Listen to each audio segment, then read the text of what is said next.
So what's up, everybody? Charlie 47 there. I just decided that tonight was the night that I wanted to share my experience about the Joplin tornado. Seeing my kids at the school I work at now graduate, it brought back a lot of memories for me that I'm ready to share now about that night. And if you know anything about Joplin, you know that obviously the night on May 22nd, 2011 at 5:41, and I remember the exact time, we had an EF5 tornado that came and destroyed about 65-70% of our city, right? But most of that was residential stuff and businesses that were destroyed. And we lost 161 people were killed. Myself and my family were one of the blessed ones. And so I've never really talked about it before that much, especially not online. But I'm kind of ready to talk about it now. It's been 14 years. And tonight, with seeing my kids walk across the stage, brought back so much memories that I'm ready to talk about it. So let me see if I can find some pictures. I think the pictures tell a better story than I can on Facebook here. Um, I maybe don't have them on Facebook because that, who wants to keep pictures of that? But, I'll start with the documentary. So that's the documentary on Netflix, The Twister Caught in the Storm. That's about the Joplin tornado. It was pretty spot on. I mean, but there was so much that they didn't tell, a side that they didn't tell that I'd like to fill in the gaps if I can. So it started as a beautiful day, beautiful Sunday, graduation day. Super excited to be graduating from high school. And they had it at Missouri Southern State University, which is north of Joplin a little bit towards Webb City, which was very fortunate because the tornado didn't make it that far north. And so we were spared because if it was at Joplin High School, we wouldn't be here. I probably wouldn't be here today.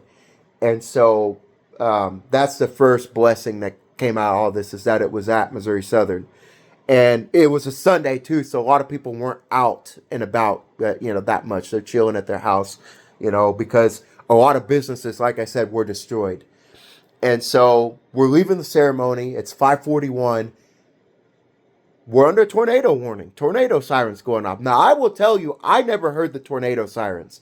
Other people that I've talked to said, yeah, they heard them. I didn't hear them. Maybe I was just in a haze from just graduating and like the shock of graduation. I didn't hear the tornado sirens, but the sky did get super black. So we're leaving.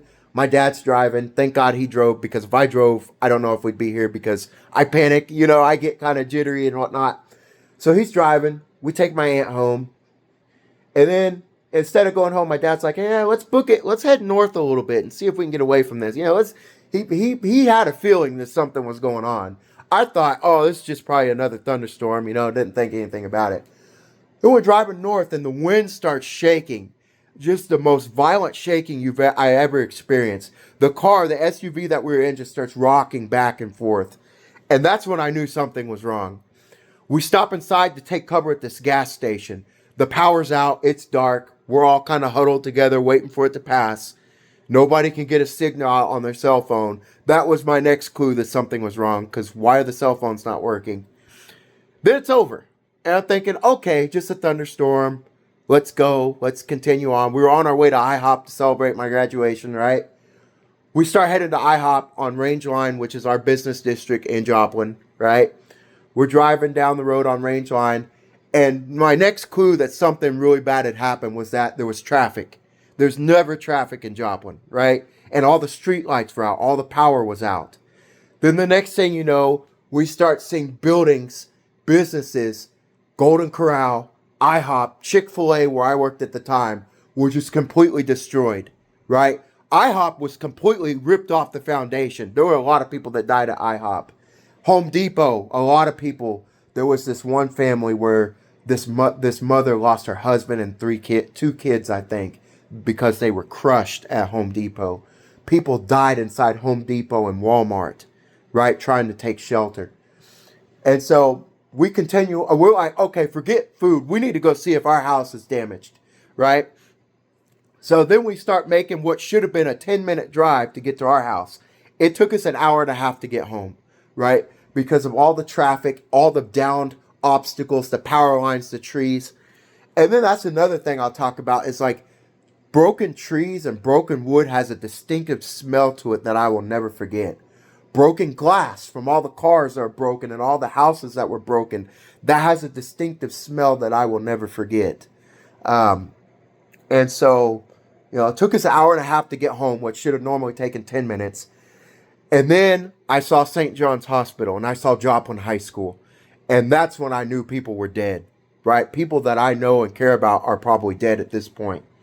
And so, you know, at this point, I'm switching into search and rescue mode. I'm like, oh my God, I need to go out here on the street and look for my friends and see if people are still alive, right? But first we're like, no, we need to see what we have left. So we get to our house finally after all that time. And we were fortunate. We had roof damage. We had every window blown out of our house. We had an entire wall that was missing, right? My truck, my little Ford Ranger I had, was thrown into my neighbor's yard and completely crushed. But other than that, we didn't lose anything, right? We still had all of our valuables. We had our furniture and stuff, but we did have severe damage. The house wasn't livable for a while. And now I'm in search and rescue mode. I got to know that all my friends are still alive. I got to know that everybody that I just graduated with is still alive, right? And so I'm in search and rescue mode. The next day, we're searching for people and stuff like that. The worst thing that I saw was I saw a couple of bodies that were wrapped in sheets.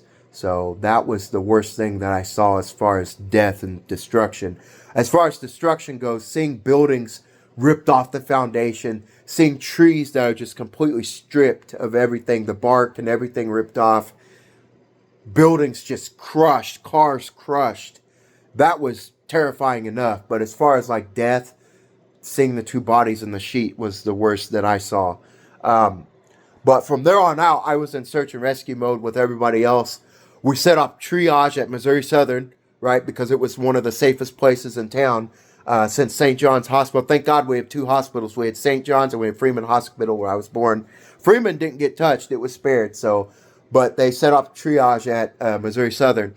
And they started search and rescue, signing up for search and rescue at Missouri Southern. So I go there and I get assigned to help out with distributing water because we've got refugees, people that lost everything, that are spending the night on campus at Missouri Southern. So we're passing out water and supplies, toothbrushes and stuff. I was working with the Red Cross. And there's another group, too, that was there. I can't remember their name. It wasn't FEMA. FEMA got there like the next day. There's another group that I can't remember. AmeriCorps, that's their name. AmeriCorps. They got there fast, too, and they helped out. And that's another thing. I don't want this video to get too long, but the last thing that I remember is the multi-agency response. We had people, Springfield got there super quick. Springfield's about an hour outside of Joplin. They were there within 30 minutes. They must have been running code the whole way because they were directing traffic before we even got to our house. And I saw a Springfield police car. I was like, what are you guys doing here? That's when I knew that it was really bad. And then Kansas City got there the same day. St. Louis PD got there. All these different agencies came and helped us in Joplin. That's one of the biggest things that I'll never forget as well, is the multi-federal response. National Guard, they got there within 24 hours. And Black Hawk helicopters circling overhead. Like, I'd never seen Black Hawk helicopters fly around before. So that was kind of cool, but scary at the same time. And,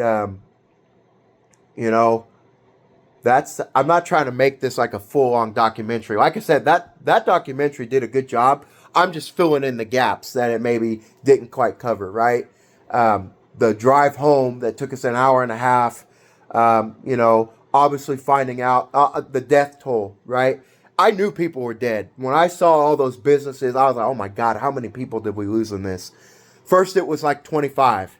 And I'm thinking, okay, 25 it's not good, but it's not as bad as it could be. Then later on, 50.